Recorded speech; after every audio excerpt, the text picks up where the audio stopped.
serbisyo ni Atty. Matibag ng NBI. Pagkatapos nag-post si Atty. Respicio, anong sabi mo? You fucking shit. Tawa ako ng tawa kay Harold Respicio. Kinabukasan, kami naman ni Senator Marcoleta ang may kaso. Pang-limang kaso ko na po ito. Pang-lima. Kung titignan nyo, yung sitwasyon natin, noong 1986, halos parehong-pareho. Di po ba? Bagsak ang tulyar. Ang tataas ng presyo. Hirap na hirap ang bilihin ng taong bayan. Pag iniisip ko, sabi ko parehong-pareho. Marcos Sr., Bongbong Marcos Jr. Sino ang nagnakaw ng panahon ni Marcos? Kokoy Romualdez. Sino ang nagnakaw ngayon? Sino? Martin Romualdez. Tapos sino ang kasama nila? Dati, si Ber at saka sino yung General Esperon sa Metrocom? Abadilla. Sino ngayon ang nagpapatupad ng martial law? Sino?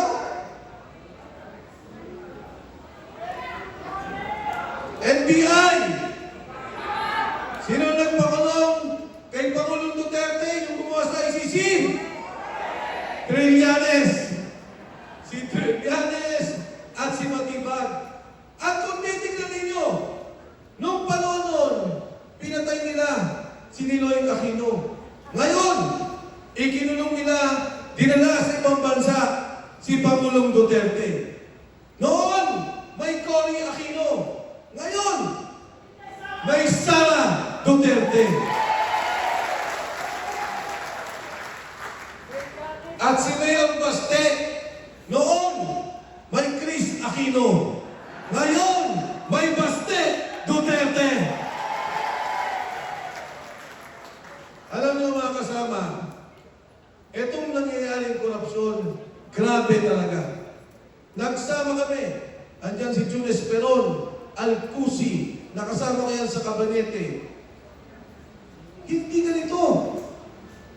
Dati, bibigyan ka 70 million.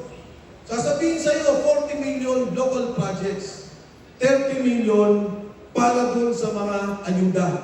Ilagay mo sa ospital, ilagay mo sa DSWD. Alam niyo ho, magkano ngayon ang pondo ng bawat congressman? 2 bilyon kada distrito. 2 billion pesos. Yan yung Cabral Files ni Rian Libiste. Hanggang ngayon, sa 2026, ganun pa rin ang ginawa nila. Kaya nga po,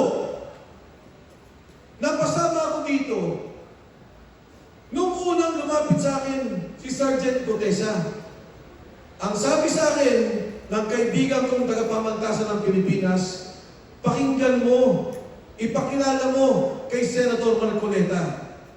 Nung aking kong pakinggan si Sergeant Gotesa, ang sabi niya, Sir, nagbibilang kami ng pera sa bahay ni Saldico sa Valle Verde. Ang pagbilang namin ng pera, hindi na counting machine, kilo-kilo na. Dahil ang 1 milyon ay 1 kilo sa kanyak na hulaman. At ang isang maleta, ang kayang ilaman, 48 million pesos.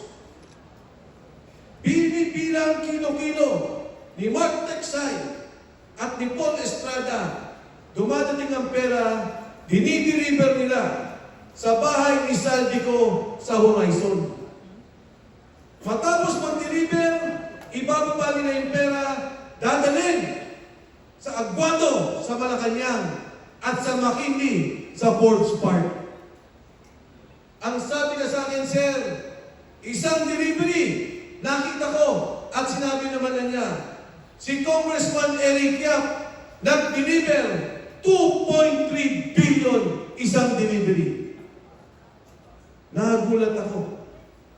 Sabi niya, maniwala kay sir, pati ang media, nakita ko ang bigayan. Ang Department of Health, nagalit sila dahil may kontratang ayaw pagbigyan. Sabi nila, zero budget. Pero nung matapos umuo, yung Secretary of Health, binigyan ulit nila ng pondo. Hindi po ako makapaniwala sa sinasabi ni Sergeant Cotesa. Gulat na gulat ako.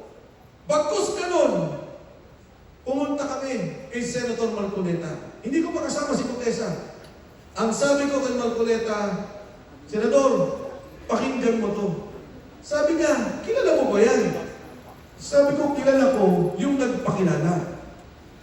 Pero sigurado ko, hindi nagsisinungaling to. Nagkita po kami sa isang restaurant. Pinaliwanag ni Cotesa. At sinabi pa ni Cotesa ng panahon yun na didinig ko, nung inuhuli po si Pangulong Duterte, nandun ang NBI, nandun ang mga ahensya ng gobyerno sa Mahidas Hotel ni Saldico, hinihintay namin arestuin si Pangulong Duterte. Alam niyo mga kasama, ang sabi ni Senator Marcoleta, Sergeant Cotesa, parang awa mo na. Baka huling hearing na to. Pag hindi ka magsalita, hindi malalaman ng taong bayan kung anong nangyari sa pondo ng ating bansa. At doon po sa aming pag-uusap, tinanong siya, bakit ka lumabas, Sergeant Cotesa? Sabi niya, Sir, kami po sundalo. Sumusunod lang. Nagdadala ng pera. Nung nakita po namin yung flood control scandal na bilyon-bilyon ang ninakaw at yung aking kamag-anakan at kamag-anak ng aking mga kasama nasira bahay, nawala negosyo dahil sa baha, nagdesisyon akong lumabas para na lang po sa kinabukasan ng aking mga anak. Alam niyo mga kasama, mag-isang nagpunta si Sergeant Cotesa sa Senado. Nagpanotaryo, mag-isa. Magkakasama kami nung gabi. Ang sabi ko, Sarge, mauna na ako. Sabi niya, Sir, walang problema. Ako na magpapanotaryo. Pupunta ako sa Senado. Tumawag si Senator Marcoleta ng umaga. Ang sabi ni Senator Marcoleta, Mike, pwede bang pag tinanong sino nagpakilala, sabihin ko ang pangalan mo. Sabi ko, okay lang, Senador. Walang problema. Umpisa pa lang po. Sinabi na kagad niya, ang nagpakilala sa akin kay Sergeant Orly Cotesa ay si Mike Defensor. Sabi ko, patay na to. Laban na. At doon na po nangyari. Lumabas si Sergeant Cotesa. At anong ginawa nila? Nung una, ang sabi nila, pro-protect yan. Ilalagay doon sa kampo para proteksyonan si Sergeant Cotesa. Nung huli, under detention na si Sergeant Cotesa. Pinapirma nila ng affidavit na ang sinasabi, nagsalita lang daw siya ng ganon dahil ang sabi ko daw at ni Senador Marcoleta ay bibigyan namin siya ng pera. At yung kanya pong affidavit, binago na wala siyang delivery ng pera kay Martin Romualdez. At higit sa lahat, yung kanyang pamilya, yung bahay niya, araw-araw binabantayan. Tinatakot ang kanyang asawa at ang kanyang anak. Hindi ba ang sabi ni Bongbong Marcos, alamin natin ang katotohanan? Hindi ba ang sabi niya, mahiya naman kayo? Bakit nagsasalita ng mga tao? Ginigipit niya, kinukulong niya. Tayo na galit ay pinakapatungan ng kung ano-anong kaso. Dahil po ang totoo, siya ang mastermind ng nakawan sa bayan na to. Kaya nga po, nung lumabas yung 18 Marines at kausap ako ni Atty. Baligod, ang sabi ko sa kanya, tutulungan ko kayo. Bakit? Ayokong mangyari yung nangyari kay Contessa sa 18 Marines. Ayokong ikulong sila, takutin ang pamilya, at papirmahin mag-affidavit para baguhin kung anong nalalaman nila. At magugulat po kayo. Kaya pala, na-impeach si BP Sara. Milyon-milyon, mali-maleta, folder na binibigay sa mga miyembro ng Kongreso para ma-impeach si Inday Sara Duterte. Yan po ang ginawa nila. Tinanong ko, nung kay Laila de Lima, totoo ba na nakita nyo? Totoo, sir. Kasi pala, itong 18 Marines, pinagdi-deliver ng pera ni Saldico kay Martin Romualdez. Pupunta doon sa townhomes, sa Forbes Park. Sasabihin ni Martin, pengi ako na 20 at folder. Magdadala ng folder doon. Nakita nila pumasok si Laila de Lima. Nakita nila pumapasok yung mga kasamahan sa Kongreso. Paglabas, yung perang binalot nila, yun ang bit-bit-bit-bit. Kaya sabi ko sa kanila, bakit hanggang ngayon, hindi nila imbestigahan ang mga sundalo? Dahil alam nila totoo na tumatanggap sila ng maleta. Totoo na tumatanggap sila ng pera. Kaya mga kasama, itong away sa Senado, hindi ito away ng impeachment. Alam nila na hindi nila kayang impeach si BP Inday Sara Duterte. Alam nila na wala silang numero. Ang takot nila ay ang Blue Ribbon Committee hearing. Ang takot nila ay lumabas ang katotohanan. Ang takot nila ay ituro kung sino ang nagnakaw sa kaban ng ating bayan. Kaya mga kasama, doon sa nagtatanong, sabi nila, ano ang reaksyon mo doon sa kaso nyo ng plunder ni Senador Marcoleta? Alam nyo, ang plunder, non-bailable. Ang sagot ko sa kanila, tumatawa ko at natatawa ko dahil wala kayong kaso. At alam ko na takot lang kayo na maungkat ang totoong nagnakaw. Yung mga nagsasalita laban sa korupsyon, may kaso. Yung mga nagnakaw, yung nagplunder, yung kasama sa flood control, malaya, walang kaso. Pinoproteksyonan pa ng gobyerno ni Bongbong Marcos. Sino hindi magagalit? Alam niyo, ang may kaso sa flood control, 10. 10 lang. Ang kilala ko lang nga lang 5. Sino ba? Si Yusek Bernardo, naging state witness pa. Si Alcantara, naging state witness pa. Si Bryce Hernandez. Ang kilala ko lang sa senador, pinailan nila, Senator Joel Villanueva, Senator Jinggoy Estrada, Senator Chis Escudero, puro kalaban nila. Sino ba ang naalala nyo? Wala na. Sino ba? Si Bong Revilla. Kinasuhan nila. Doon sa kaso yun, 4. Si Bong Revilla, Alcantara, Bernardo, Bryce Hernandez. Yung 3, sweet witness. Si Revilla, nakakulong. 4 lang ang kasama doon. Si Revilla pa ang nakulong. Ngayon o, nung nakita kami ni Senator Bato, bago siya pumunta ng Senado, pinagtatawanan siya. Ang sabi sa kanya, gumagawa siya ng kwento, takot siya. Nakita niyo nangyari. Hinapol talaga siya. Huhuliin siya. Sino may dala ng waran? Gobyerno ba? Teryanes! Ni hindi gobyerno ang nagdala ng waran. Ni hindi natin alam kung totoo ang waran. Nung makita ko si Senator Bato, ang sabi ko kagad, Senador, ang bilis mo palang tumakbo. Sabi niya, Mike, ensayado ko. 6 months. Kaya sabi ko, Senador, grabe pala. Ikukulong ka talaga nila. Kasama si Senator Bongo sa ICC. At malamang, ipilit nilang isama si VP Inday Sara Duterte. Bakit? Dahil takot sila na may kalaban.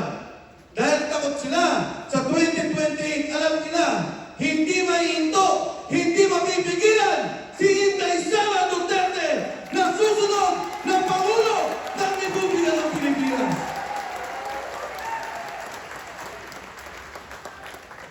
Balik tayo mga kasama sa ating sitwasyon sa ngayon.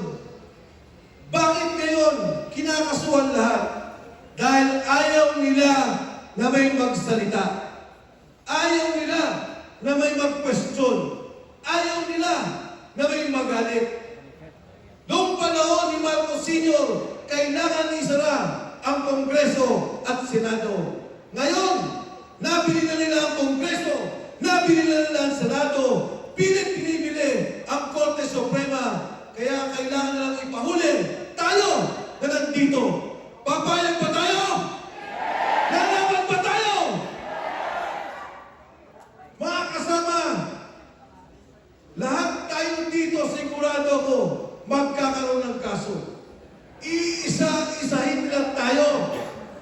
Sabi ko sa mga kasama sa Lanao, pagka nagkaroon na ako ng unbailable at kinasuhan na ako, nagkawalan, doon ako magtatago sa inyo.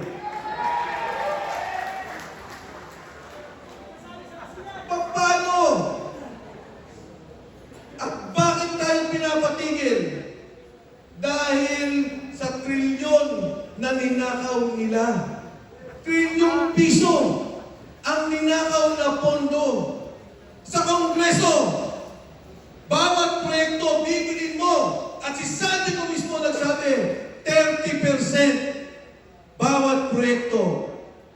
Pag kumuha ka ng 1 bilyon, ibibigay mo agad kay Sandy ko ang 300 bilyon. Kaya po nangyari, ang sabi ni Sandy ko, yung 100 billion ni BBM, hindi lamang 2025, 2022, 2023, 2024, 100 billion. Bukod pa sa delivery ng pera. Anong sabi ng mga Marino? Sir, tinanong ko, magkano ba ang delivery? Sir, minimum 500 million pesos. Minimum. Gano'ng pinakamalaki? 4 billion pesos. Kailan ang delivery ninyo? 3 times a week. 3 beses, 1 linggo ang delivery nila. Nung lumabas ang 18 Marines, ang sabi nila, sinungaling. Hindi totoo. Eh sabi nyo, si Sandy ko magnanakaw. Di ba? Sabi nila, si Sandy ko ang mastermind. Eh bakit nagsalita yung mga bata ni Sandy ko? Etong delivery namin. Sabi nila, hindi totoo. Yan pong sinabi ni Gutesa at yung sinabi ng 18 Marines, sila mismo ang nagdadala ng pera. Sila mismo ang nagdidirekta ng pera. At ito po yung malungkot. Nung kinausap ko ang 18 Marines tungkol kay Pangulong Duterte, kinwento nila sa akin, pagdating ng airport, susunduin na nila ang commissioner ng ICC. Dadalhin sa hotel, may susi na bayad na nila. Dadalhin doon sa Raffles, sa bahay ni Saldico, doon sa Maitas, sa hotel ni Saldico. At dadalhin doon ang mga witness. Bit-bit-bit-bit ni Senador Trillanes. Ibinuo ang kaso 2023. Ibinuo ang kaso matapos ang eleksyon. Pinagplanuhan na ang Pangulong Duterte. Kaya po yan ang ginawa nila, kidnapping. Kinidnap ang Pangulo. kinidnap ang isang Pilipino, isinurrender sa banyagang batas at banyagang korte. Matapos dun, anong sinunod? Si Inday Sara Duterte, impeach. Impeach. At matapos po niyan, hindi natin nakita, nagkaroon ng flood control scandal. Nakita ngayon yung ninakaw na pera, maraming nagsalita, maraming nagalit, marami ang patuloy na tumutulig sa. Pero lahat yan, kinakasuhan nila. Ang huling usapan ng Kongreso at Senado, ang gusto nila, extension ni BBM. Extension ng Kongreso.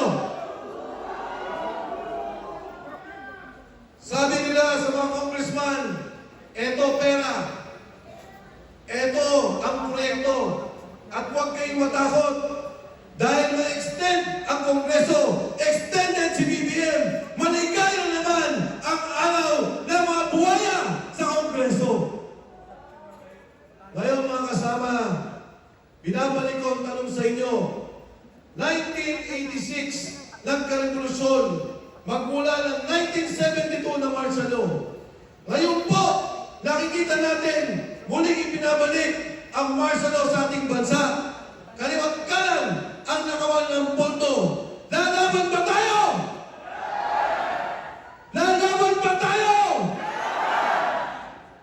Kayo ba ay natatakot? Kayo ba ay mapapatayin? Kung gano'n mga kasama, patuloy po natin palakasin ang ating grupo. Patuloy pa natin palakasin ang ating samahan. May pera sila, may baril sila, pero tayo, mas malakas ang laban natin sa kanila.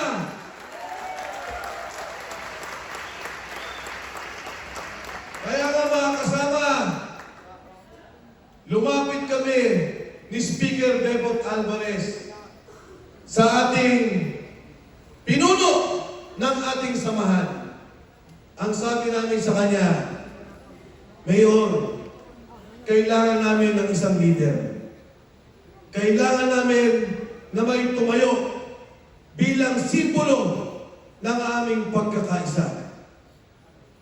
Si Pangulong Duterte, nandito tayo hindi lamang para sa kanya, kung hindi ang prinsipyo, ang paninindigan, ang liderato na ipinakita ng isang Duterte para sa ating bansa.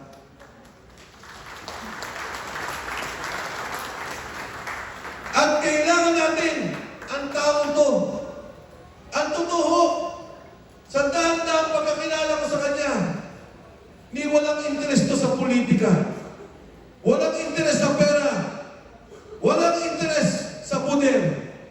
Ang interes nito, protektahan ang iniwang legasiya ng kanyang ama at proteksyonan ang sambayanang Pilipino. Matatawa ka talaga. Yung mga Marcos, grabe, katalamak sa poder. Ayaw bumitaw, ayaw mawala. Ang mga Duterte, ayaw maging presidente. Umaayaw, umiiwas. Dahil alam nila, sakripisyo ang trabaho